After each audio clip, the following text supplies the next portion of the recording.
L'équipe, est-ce que vous vous souvenez du test qu'on a fait? J'avais justement obtenu des Rithydomponera sexués mâles et sexués femelles de 2 colonies différentes, et j'avais décidé de tester ceux-ci tout simplement à leur reproduction à la maison. N'ayant pas énormément d'informations, j'ai essayé selon mes idées, mes observations et ce que j'ai pu lire dessus, et on va maintenant découvrir ce qui s'est passé de tout cela. C'est parti.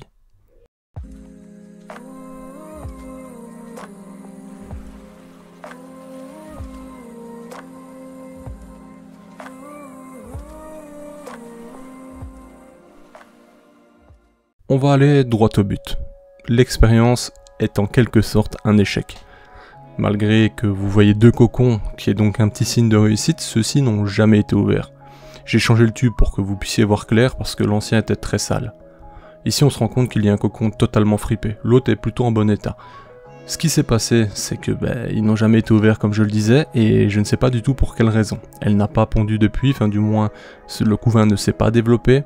Je pense vraiment que c'est un échec. J'ai donc pris la décision d'ouvrir ces cocons après l'enregistrement, découvert du cocon sous la reine actuelle, mais il y avait tout simplement un sexué mâle, en bon état avec des ailes etc, mais pourtant mort forcément, et dans l'autre cocon, j'ai réellement trouvé de la poussière en fait, avec des ailes, donc c'était également un sexué mâle.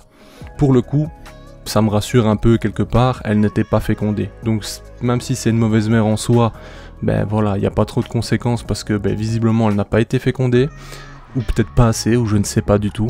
J'aurais essayé, j'en tire plein de bonnes conclusions et je pense retenter l'aventure dès que l'opportunité se proposera à moi tout simplement. J'ai plein de choses encore à découvrir dans cet univers et je vous dis à bientôt certainement pour ce genre d'aventure. Bye l'équipe.